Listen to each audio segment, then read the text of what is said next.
Good morning, everyone. This is political science lecture, and topic parties and party system in India is going on. And today we will start about coalition government in India towards a multi-party system. So let us start. Coalition government means coming together or joining of two or more political parties to form the government. Coalition government को गठजोड़ की सरकार भी बोला जाता है, तो इसका हिंदी में अनुवाद है गठजोड़ की सरकार। कोलिशन गवर्नमेंट जो है, जब भी कोई पॉलिटिकल पार्टी जो है वो इलेक्शंस में मेजॉरिटी उसको नहीं मिल पाती, देन बहुत सारी पॉलिटिकल पार्टीज़ आपस में जो है अलाइंस बना के गठजोड़ बना के जो है गवर्नमेंट को फॉर्म करते हैं, आपस में मिल जाते हैं। That government is also called as the coalition government. तो इसकी डेफिनेशन दी गई हैं कि coalition can be defined in the political terms as a temporary alliance for combined actions especially for the political parties forming the government. तो coalition means a temporary alliance of the political parties for either contesting elections or forming a government. So this is the definition about coalition government. Coalition government जो एक parliament system में एक multiple जो parties हैं उसमें cooperate के साथ जो है एक डोमिनेशन जो वन पार्टी सिस्टम की कांग्रेस सिस्टम की डोमिनेशन चल रही थी, उसके लिए जो गठजोड़ की सरकार है इंडिया में, इसलिए उसका जो है एमर्ज हुई। तो मेन इसका जो रीज़न था कि to achieve the majority in the parliament against the Congress, and the main reasons for the formation of coalition in the different countries when the no single political party is able to secure the working majority in the elections, then they come together and make the alliance and make the coalition government. But India में coalition government जो है जब after independence in 1952, 1957 and 1962 के elections में जो कांग्रेस की लगातार domination चल रही थी, देन उसकी डोमिनेशन को जो नेपोटिज्म को ख़त्म करने के लिए बहुत सारे अलायंस जो हैं वो साथ में पॉलिटिकल पार्टीज़ जुड़ी ताकि उनकी डोमिनेशन को ख़त्म कर सकें। तो तब उन्होंने जाके जो है गठजोड़ की सरकार बनाई। लास्ट लेक्चर में हमने इसके बारे में स्टडी किया था कि कैसे 1977 में जनता अलायंस, जनता पार्टी का जो है कोलिशन गवर्नमेंट बनी। तो मेन फीचर्स होते हैं कोलिशन गवर्नमेंट के कि कोलिशन गवर्नमेंट का काम होता है कि to increase the power and form the majority government, कि आपस में गठजोड़ करके जो है अलायंस बना के आपस में पॉलिटिकल पार्टीज़ का जुड़ना और मेजॉरिटी के साथ सरकार को बनाना। डिफरेंट आइडियोलॉजीज़ होती हैं, फिर भी गवर्नमेंट में वो एक काम करते हैं, मिलके काम करते हैं। तो कोलिशन गवर्नमेंट जो है कई बार अनस्टेबल गवर्नमेंट्स हो सकती हैं क्योंकि इनकी कंपैटिबिलिटी जो होती है कई बार एक दूसरे के साथ मिल नहीं खाती। मेन ऑब्जेक्ट जो इंडिया में था तो वो था कि कांग्रेस की डोमिनेशन को जो है वो ख़त्म करना, उनकी मोनोपोली को जो है वो ख़त्म करना, उनकी डोमिनेशन को, नेपोटिज्म को ख़त्म करना। तो सबसे इम्पॉर्टेंट जो फैक्टर होता है कि बहुत सारे जो पॉलिटिकल जो है अपॉर्चुनिज्म होता है कि डैट मीन्स बहुत सारे, जैसे कोलिशन गवर्नमेंट में that is a game of selfish. तो जैसे पॉलिटिक्स को एक डर्टी गेम बोला जाता है, तो कई बार कोलिशन गवर्नमेंट जो है वो आपस में अपनी सेल्फिश मोड के लिए जो है पावर हंग्री के लिए बहुत सारे जो पॉलिटिशियंस हैं अपनी पावर की भूख के लिए जो एक दूसरे के साथ जो है वो जुड़ जाते हैं, वो अपने पर्सनल इंटरेस्ट को सामने रखते हैं। तो कई बार ये उसके जो है डिमेरिट सामने आते हैं। Coalition government is also responsible for the defections. कई बार जो है आया राम गया राम का हमने केस पढ़ा कि बहुत सारी डिफेक्शंस हुई, बहुत सारी जो है पार्टी को जो छोड़ के दूसरी पार्टीज़ के साथ वो जुड़ जाते हैं, तो दूसरी पार्टीज़ के साथ वो जुड़ जाती हैं। Coalition government in India in the first phase 1952 to 1967 Congress की डोमिनेशन थी। जस्ट आफ्टर इंडिपेंडेंस जो Indian National Congress was the only one national party, तो सबसे जो स्ट्रॉन्ग नेशनल पार्टी थी, तो उसको पूरी तरह से पॉपुलैरिटी लोगों में और रिस्पेक्ट थी लोगों में बिकॉज ऑफ द रीज़न, क्योंकि लोग समझते थे कि इंडिपेंडेंस के लिए जो कांग्रेस सिस्टम था, कांग्रेस पॉलिटिकल पार्टीज़ थी, तो कांग्रेस पार्टी का बहुत बड़ा हाथ था, क्योंकि जितने भी हमारे पॉपुलर लीडर थे, जितने भी फ्रीडम फाइटर्स थे, तो मोस्टली जैसे गांधी जी, जवाहरलाल नेहरू, नेहरू, तो ये सारे उनके साथ जो हैं वो जुड़े हुए थे, कांग्रेस पार्टी के साथ जुड़े हुए थे। तो आफ्टर इंडिपेंडेंस कांग्रेस ने जो है कंटिन्यू किया कि उसको सारे जो support of all the sections of the society कि हर बार जो है उसको जो है मेजॉरिटी मिलती रही इलेक्शंस में। नेहरू के नाम के ऊपर जो है एक सिंगल पार्टी जो थी उसकी डोमिनेशन चल रही थी, तो जिस कारण इसको कांग्रेस सिस्टम बोला जाता है। कांग्रेस ने लगातार जो है एक बड़े ह्यूज मार्जिन के साथ 1952 में जो है अपनी मेजॉरिटी जनरल इलेक्शंस में हासिल की।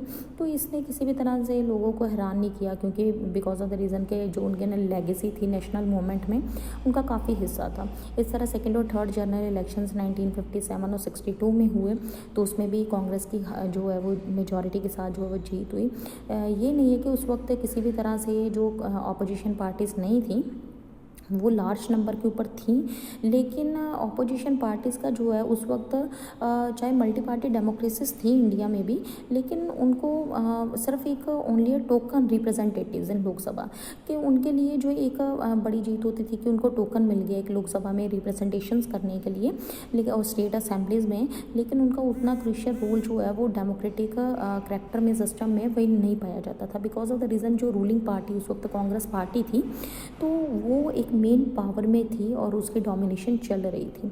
सेकेंड फेज़ 1967 से 1977 में आया, जिसमें मल्टी पार्टी सिस्टम और कोलिशन गवर्नमेंट और फोर्थ जनरल इलेक्शंस हुए 1967 में। तो द ईयर ऑफ 1967 जो था वो कंसीडर किया जाता है कि उसको एक लैंडमार्क ईयर बोला जाता है कि इंडियन जो पॉलिटिक्स में। तो जो फर्स्ट थी जनरल इलेक्शंस 1952, 57 और 62 में डोमिनेशन चल रही थी कांग्रेस में, लेकिन 1967 में जो कांग्रेस थी वो और कॉन्फिडेंट थी।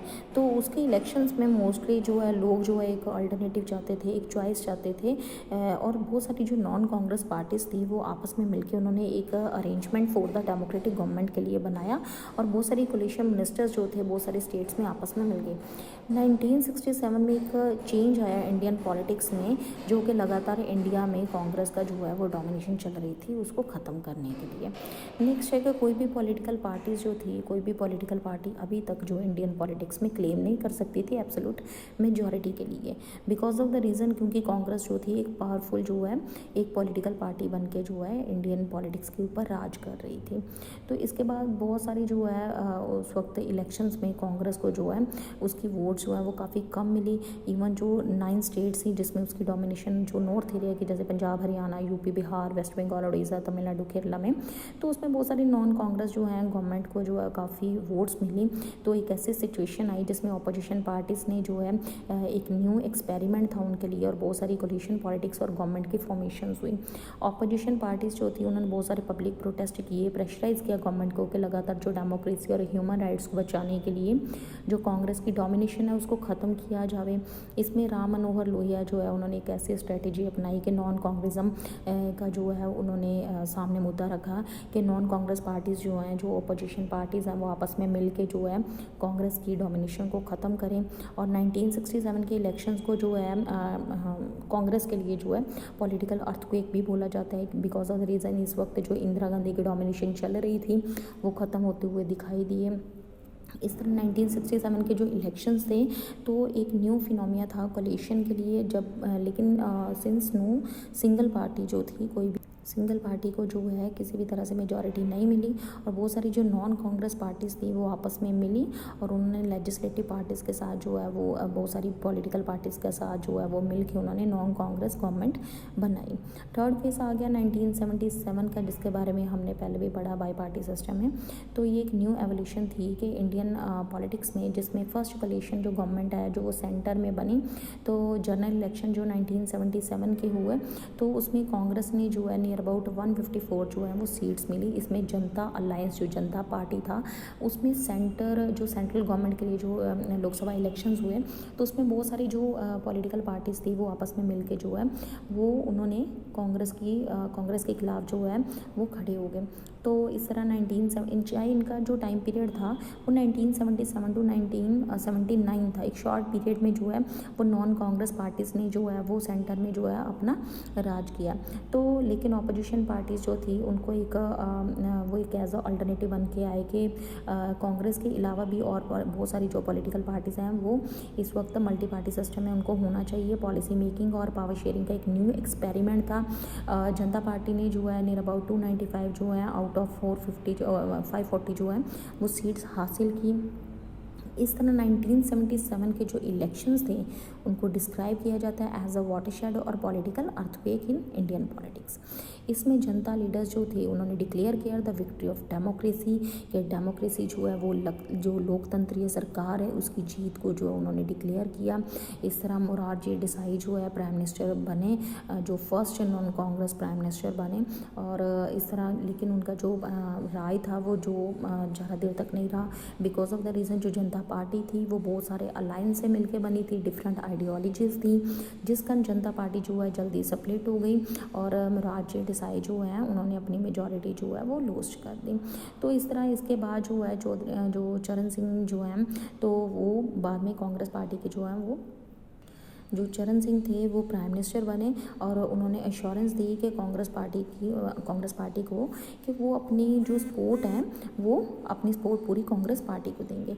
लेकिन जो कांग्रेस पार्टी थी उन्होंने इसके बाद इस चीज़ का जो उनकी सपोर्ट को जो है वो विड्रॉ कर दिया और इसके बाद आफ्टर 4 मंथ्स जो है वो चरण सिंह जो हैं वो भी पावर में नहीं रहे। इस तरह जनता पार्टी की जो कोलिशन थी वो फेल हो गई because of the reason of ideological difference थी, डिफेक्शन थी, आइडियोलॉजिकल डिफरेंस था और डिफेक्शन के कारण बहुत सारे जो और पार्टीज़ के जो पॉलिटिशियंस थे, जो नेता लोग थे वो अपनी पार्टीज़ को छोड़ के जो है वो दूसरी पार्टीज़ में मिल गए और इस तरह जनता पार्टी का इस तरह टूट जाना अनएक्सपेक्टेड था बिकॉज ऑफ द रीज़न जो जनता अलायंस आई थी तो बड़ी एक पावरफुल बिगनिंग के साथ आई थी, एक न्यू एमर्ज पार्टी आई थी। और लेकिन ये देखा गया है कि एक सिग्निफिकेंस था, एक इम्पॉर्टेंट जो रोल रहा जनता पार्टी का कि उन्होंने जो कांग्रेस की डोमिनेशन लगातार after independence after 3 general elections में चल रही थी उसके डोमिनेशन को ख़त्म किया। तो इस तरह यह फर्स्ट टाइम था कि कोलिशन गवर्नमेंट का। तो पोस्ट जनता फेज जो बना कि कोलिशन गवर्नमेंट 1989 टू 2014। तो इस तरह जो कोलिशन गवर्नमेंट का जो 1977 से लेकर 1979 में जो टेस्ट किया कोलिशन गवर्नमेंट का जनता पार्टी ने, तो इस तरह जो सिंगल पार्टी की डोमिनेंस थी उसके खिलाफ वो फिर 1980 से 1989 में जो है उनके डोमिनेंस को ख़त्म करने के लिए दोबारा से रीअपेयर हुए। लेकिन 9 जनरल इलेक्शंस में उनकी सिचुएशन जो थी वो कोलिशन गवर्नमेंट की सेंटर में वो उतनी ज़्यादा पावरफुल नहीं रही। तो इस तरह नेक्स्ट हम देखते हैं कि नेशनल फ्रंट जो गवर्नमेंट थी बाय वीपी सिंह। तो इस तरह वीपी सिंह जो हैं वो जो विश्वनाथ प्रताप सिंह जो हैं वो नेशनल फ्रंट से जो हैं वो लीडर बने, प्राइम मिनिस्टर बने। तो नेक्स्ट वन है जो है श्री चंद्रशेखर बने। उसके बाद जो हैं तो एचडी जो है तो उसके बाद जो एचडी देवे गौड़ा बने। उसके बाद आई.के. गुजराल, इंद्र कुमार गुजराल जो है प्राइम मिनिस्टर बने। नेक्स्ट बीजेपी की जो कोलिशन स्टार्ट हुई तो वो हेडेड बाय अटल बिहारी वाजपेयी और उन्होंने बड़ी मेजॉरिटी के साथ जो है 13 लोकसभा इलेक्शंस में जीत हासिल की। नेक्स्ट वन जो यूनाइटेड प्रोग्रेसिव अलायंस है यूपीए है, तो उसमें जो है कांग्रेस की जो है अलायंस के साथ जो मिल के प्राइम मिनिस्टर बने वो थे मनमोहन सिंह। तो इस तरह जो नेशनल फ्रंट कोलिशन था फर्स्ट, इस तरह नेशनल फ्रंट कोलिशन जो था 9th जनरल इलेक्शंस में इन द 1989 ये विटनेस थी कोलिशन जो कोलिशन गवर्नमेंट की जो headed by the multi party system के साथ बनी। इसमें बहुत सारी पॉलिटिकल पार्टीज आपस में जुड़ के जो वो सामने आई और जिसमें बीजेपी और नेशनल फ्रंट थे और अपोजिशन पार्टीज़ में वो एग्री हो गए कि एज अ अपोजिशन पार्टी वो जो है वो रोल अदा करेंगे और वीपी सिंह के अंडर जो है ये सरकार बनी। तो नेक्स्ट वन है कि नेशनल फ्रंट जो है वो fail to achieve his goal कि उनको जो है वो पार्लियामेंट में उतनी मेजॉरिटी हासिल नहीं कर पाए।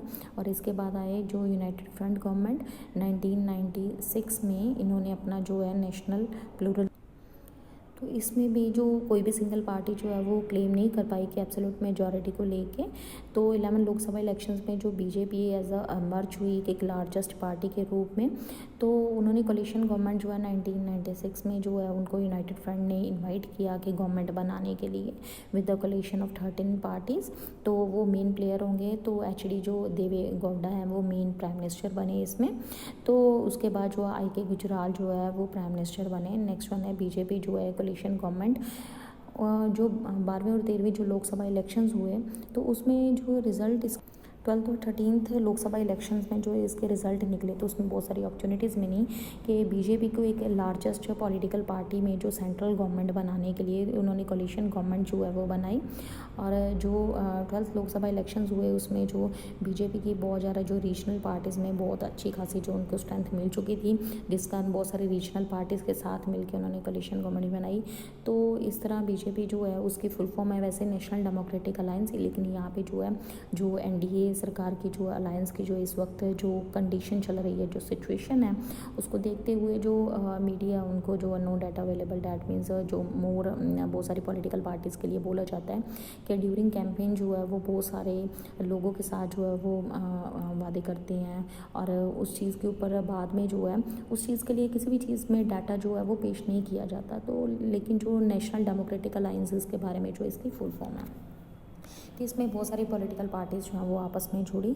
और नेक्स्ट वन है कि 1998 में जो है इसके बाद अटल बिहारी वाजपेयी जो है वो प्राइम मिनिस्टर बने। तो नेक्स्ट वन, तो इसमें हम देख सकते हैं कि यूपीए गवर्नमेंट जो है वो दोबारा से कांग्रेस के साथ मिलके जो यूनाइटेड प्रोग्रेसिव अलायंस जो एनडीए गवर्नमेंट है that is led by BJP, और जो यूपीए है वो कांग्रेस के साथ मिलके काम करती है, वो अलायंस जो है वो कांग्रेस का है। तो इस तरह कोलिशन गवर्नमेंट जो है पॉलिटिकल पार्टीज़ जो है वो दोबारा से 2004 के जनरल इलेक्शंस में सामने आए। तो इसमें एक लार्जेस्ट मेंबर पार्टी जो यूपीए की थी वो इंडियन नेशनल कांग्रेस के साथ मिलकर उन्होंने काम किया। और अब जो है वो सोनिया गांधी जो है वो चेयरपर्सन है यूपीए की, यूनाइटेड प्रोग्रेसिव अलायंस की जो चेयरपर्सन है वो सोनिया गांधी हैं। तो इस तरह अलाइन पार्टीज़ जो मिलके उन्होंने गवर्नमेंट को जो सपोर्ट किया और गवर्नमेंट जो सरकार को बनाया और 2004 में, और मनमोहन सिंह जो है वो उस वक्त प्राइम मिनिस्टर बने और लगातार वो जो है 2 बार प्राइम मिनिस्टर बने 2004 से 2014 तक। नेक्स्ट वन है कि यूपी और एनडीए सरकार के बीच में हमेशा जो है फ्रिक्शन चलती रहती है, आपस में इनके जो है वो काफ़ी क्लैशेस हैं बिकॉज ऑफ द रीज़न जो एनडीए सरकार है वो बीजेपी गवर्नमेंट के साथ मिलके है और उनके अलायंस है, और यूपीए गवर्नमेंट जो है वो कांग्रेस के साथ। और इस वक्त जो प्रेजेंट एरा है उस वक्त इस वक्त जो है एनडीए और यूपीए जो गवर्नमेंट है एक दूसरे के साथ जो है राइवल पार्टीज़ हैं। तो नेक्स्ट वन है कि इस तरह हम देख सकते हैं कि 1989 से लेके 2009 तक जो एक लॉन्ग फेज था कोलिशन पॉलिटिक्स का जो स्टार्ट हुआ इंडिया में। तो इसके बाद जो 11 गवर्नमेंट जो हैं वो सेंट्रल में आई, तो बहुत सारी जो गवर्नमेंट में किसी भी तरह से उनको मेजॉरिटी नहीं मिली, तो बहुत सारी रीजनल पार्टीज़ जो हैं वो आपस में मिलके जो हैं उन्होंने सरकारें बनाई और अलायंस बनाया। और लगातार जैसे ही बीजेपी जो है उसने 1998 में, एनडीए सरकार 1999 में, यूपीए 2004 में, 2009 में, तो लगातार सरकारें कोलिशन गवर्नमेंट बनती रही। लेकिन 2014 के बाद ये जो ट्रेंड था कोलिशन गवर्नमेंट का वो चेंज होता गया। अब 2014 के बाद जो एक डिफरेंट पैटर्न आया जिसमें बीजेपी सरकार जो है वो एक मेजॉरिटी के साथ, एक स्ट्रेंथ के साथ जो है वो एमर्ज होती हुई नज़र आ रही है। और उसने लोकसभा इलेक्शंस में जो है 284 सीट के साथ बड़ी एक मेजॉरिटी के साथ जो है सीट्स हासिल की हैं, और ये सफिशेंट सीट है गवर्नमेंट के लिए कि जो उसने रिक्वायर करनी थी। इस तरह अब नेक्स्ट वन देखिए, era of coalition has ended और नॉट। इस तरह जो कोलिशन गवर्नमेंट की जो सरकारें अब एक ट्रेंड चला था, क्या वो ख़त्म हो रहा है या नहीं हो रहा। 2019 में लोकसभा इलेक्शंस में दोबारा से बीजेपी जो सरकार है जो लेड बाय एनडीए जो है सेंट्रल गवर्नमेंट में, उसने बड़ी अच्छी से जो है वो मेजॉरिटी जो है वो हासिल की है, 350 सीट्स आउट ऑफ 543। इस तरह बीजेपी जो है एक biggest number of a single party इस वक्त है जिसने जो है इतनी जो है जीत हासिल की है। और नेक्स्ट वन है, and these elections result show that the people are again turning to the single party government at the center। Which may be stable. तो इस तरह ये इलेक्शंस ने जो है 2019 के जो इलेक्शंस हुए हैं, तो इस तरह ये शो हुआ है कि लोगों के सामने कि जो लोग जो हैं वो दोबारा से टर्न कर रहे हैं अपने एक्सपीरियंस को कि कैसे कि one party dominance single party government जो है वो सेंट्रल में तो मे बी ये जो है वो स्टेबल हो। तो लोगों ने जो है उस वक्त एक्सपीरियंस किया कि lack of stability, lack of the policy decision और lack of the proper development in the government rule by the coalition government. Because of the reason उनके आइडियोलॉजिकल डिफरेंसेस के कारण जो कोलिशन गवर्नमेंट्स थी, सरकारें बनी, तो वो गठजोड़ की सरकारों ने उस वक्त ना तो उनका पॉलिसी डिसीजन अच्छा था, ना ही स्टेबिलिटी रही बिकॉज ऑफ द डिफेक्शंस। बहुत सारे जो नेता हैं वो पार्टीज़ को छोड़ के दूसरी पार्टीज़ में जो है वो चले जाते थे और प्रॉपर डेवलपमेंट जो है वो कंट्री में नहीं हुई, जिस कारण जो लोग हैं वो अपना टर्न कर रहे हैं एक सिंगल पार्टी जो है उसकी तरफ। तो इसका कंक्लूजन निकलता है कि अब पार्लियामेंट्री जो है इस वक्त जो है बीजेपी गवर्नमेंट की सरकार जो है वो रूलिंग पार्टी है, लेकिन इन द तो कोलिशन गवर्नमेंट जो है वो जनरली मोर सेंसिटिव होती है लोगों की प्रॉब्लम्स को लेके और मोर रिस्पॉन्सिव होती है उनकी नीड्स को लेके। लेकिन हमने देखा है कि कांग्रेस ने कैसे एक ड्रिफ्ट अवे कर दिया कि गांधी के आइडल्स को, कि हमने कैसे एक पोजीशन बनानी है, गरीब लोगों की मदद करनी है, कंट्री में रूल ऑफ लॉ जो है पूरी तरह से मेंटेन करके रखना है।